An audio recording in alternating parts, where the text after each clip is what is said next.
ஓநாய் ஒன்று கிராமத்திற்கு அருகில் இருக்கும் காட்டில் வசித்து வந்தது.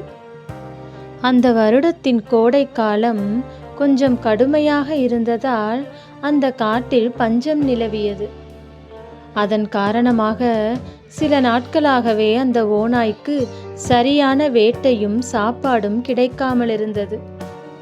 சில எலும்பு துண்டுகளை மட்டுமே சாப்பிட்டு சில நாட்களை கடந்து வந்தது அந்த ஓநாய். ஒரு நாள் அதற்கு பசி மிக அதிகமாகியது. அதனால் அருகில் இருக்கும் கிராமத்திற்குள் சென்று ஏதாவது உணவு கிடைக்குமா என்று பார்த்து வருவோம் என்று கிளம்பியது அந்த ஓநாய். கிராமத்திற்குள் சென்ற ஓநாய் அங்கு நிறைய வீட்டு நாய்கள் இருப்பதை பார்த்தது. அவைகள் எல்லாம் நன்றாக சாப்பிட்டு நல்ல ஆரோக்கியத்துடன் இருந்ததை பார்த்தது ஓநாய். இந்த நாய்களுக்கெல்லாம் தினமும் நல்ல சாப்பாடு கிடைக்கும் போல என்று நினைத்த அந்த ஓநாய் ஒரு வீட்டு நாயிடம் சென்று பேச ஆரம்பித்தது. நீங்கள் தினமும் வேட்டையாடுவீர்களா? வேட்டையாட மிருகங்கள் இந்த கிராமத்தில் நிறைய இருக்கிறதா என்று அந்த வீட்டு நாயிடம் கேட்டது. அதற்கு சிரித்துக்கொண்டே அந்த நாய், வீட்டை காவல் காக்கும் எங்களுக்கு வேட்டையாட வேண்டிய அவசியம் கிடையாது. எங்கள் முதலாளியே தினமும் எங்களுக்கு உணவு கொடுப்பார் என்று சொல்லியது. அதை கேட்ட ஓநாய் வீட்டு நாயை அதிசயமாக பார்த்தது. உடனே அந்த வீட்டு நாய், நீங்களும் எங்களுடனே இருந்து விடுங்கள், உங்களுக்கும் தினமும் சாப்பாடும் நிறைய ஓய்வும் கிடைக்கும் என்று சொல்லியது.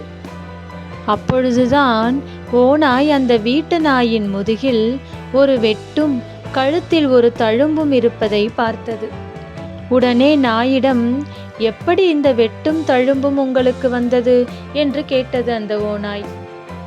ஒரு நாள் நான் சேட்டை அதிகமாக செய்ததால் எங்கள் முதலாளி ஒரு தடியை எடுத்து என்னை அடித்தார். அதனால் அந்த வெட்டு விழுந்தது. தினமும் இரவு நாங்கள் வெளியே எங்கேயும் சென்றுவிடக்கூடாது என்று கழுத்தில் சங்கிலி போட்டு கட்டி வைத்து விடுவார்கள். அந்த தழும்புதான் இது என்று கூறியது. எவ்வளவு உணவு கிடைத்தாலும் தனக்கு இருக்கும் சுதந்திரம் இந்த நாய்களுக்கு கிடையாது என்பதை உணர்ந்தது அந்த ஓநாய்.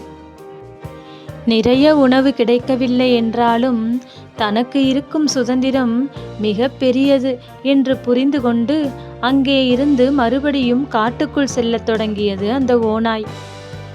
அன்றிலிருந்து அந்த ஓநாய்க்கு கொஞ்சம் உணவு கிடைத்தாலும் சுதந்திரமாக இருக்கும் உணர்வு அதற்கு இருந்த கவலையை எல்லாம் போக்கியது.